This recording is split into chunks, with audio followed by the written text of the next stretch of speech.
Thanks, Jamie. As we inch closer to tonight's game between the Texans and the Raiders, we are joined in a bit of a role reversal situation by Laura Rutledge, who usually is in here hosting this show. Tonight she's getting ready to cover the Raiders sideline for the game on ESPN. So, Laura, just how much should we expect to see of Fernando Mendoza on the field tonight?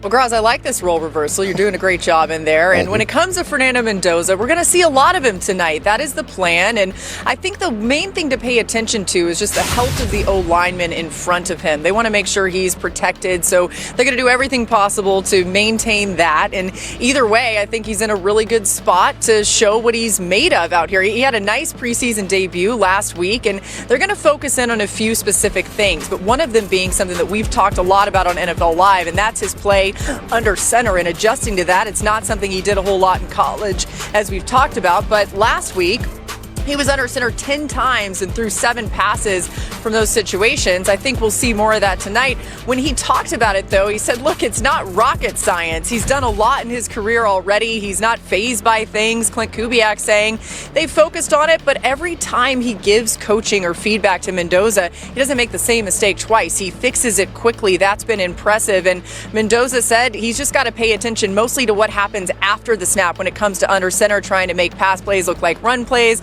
and vice versa. That's going to be a lot of what we'll see tonight as they continue to fine-tune an operation that they're feeling really good about. Yeah, on the other side, C.J. Stroud of the Texans looking to fix some things that went wrong at the end of last year. For him, how does Houston plan on using their quarterback tonight?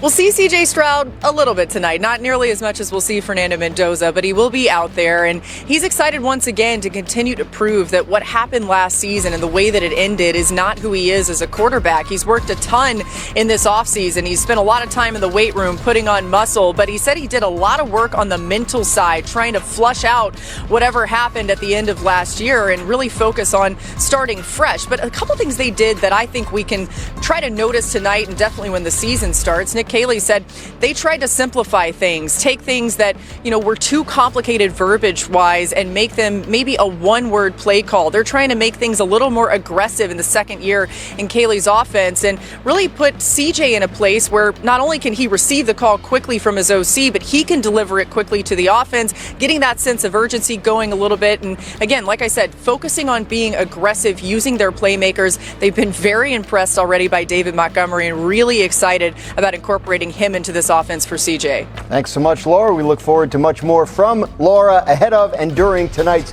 preseason game.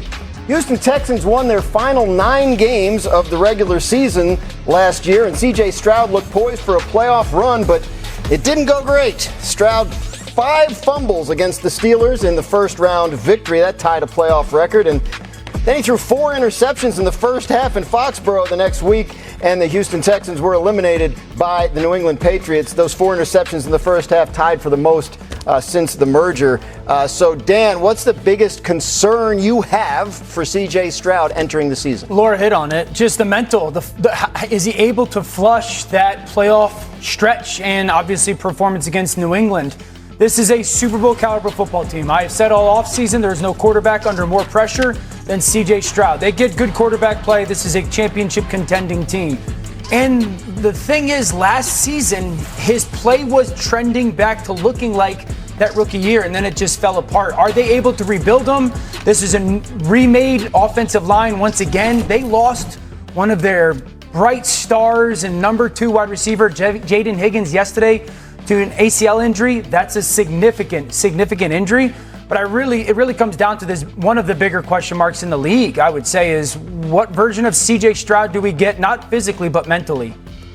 Look, the pressure, Graz, is already on him because of how he finished last season. But when you're drafted 3rd overall and you're waiting for that contract, but the 2nd overall pick, Will Anderson, you're the 2nd overall pick, but the 3rd overall pick, Will Anderson, gets the most money ever paid by a defensive end in the history of football. And when he gets that contract, it starts to make you wonder, well, what about me? And every time there's an interception, every time there's an incomplete, every time there's voices in the media, it's going to come back to the contract. The fact that the Texans, who we have spoken about all offseason, take care of their own. The fact that they haven't taken care of Stroud yet, is a lingering and looming storyline that is going to hover around this quarterback and this team the entire 2026 NFL season. So I hope he comes out fast. I hope they come out and succeed early, because these type of things start to take on a life of their own if they don't. Everything I've heard from that organization is it's been great and it's been as good as you could possibly imagine. That said, they were saying the same thing last offseason, and it didn't go that way in Nick Caley's first year as offensive coordinator. Peter, you bring up the contract, and the Houston Texans have had discussions with C.J. Stroud about a new deal.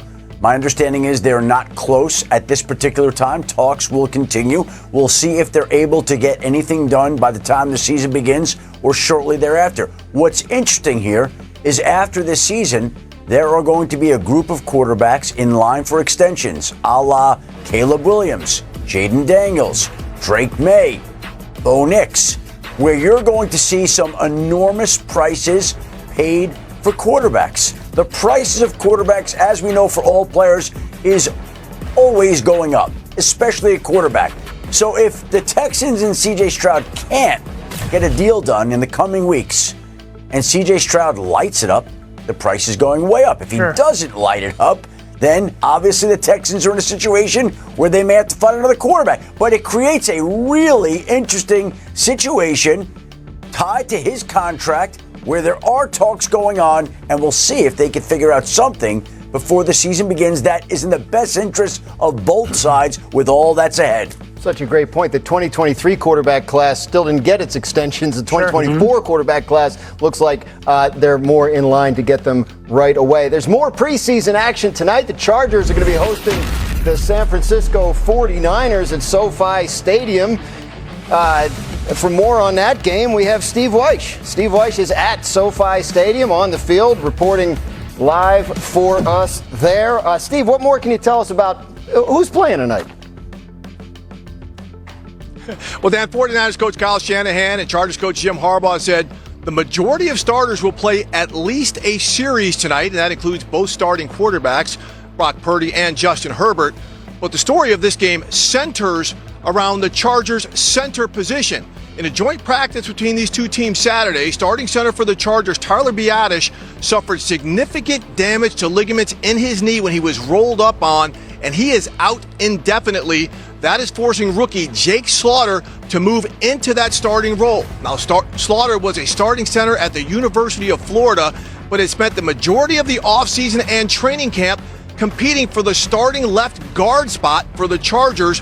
But during the practice after the injury to Biadasz, he slid right over to center and performed well, which is why tonight getting those reps with Justin Herbert is significant, because he has not had a ton of reps with Herbert, again, because he was working at a different position.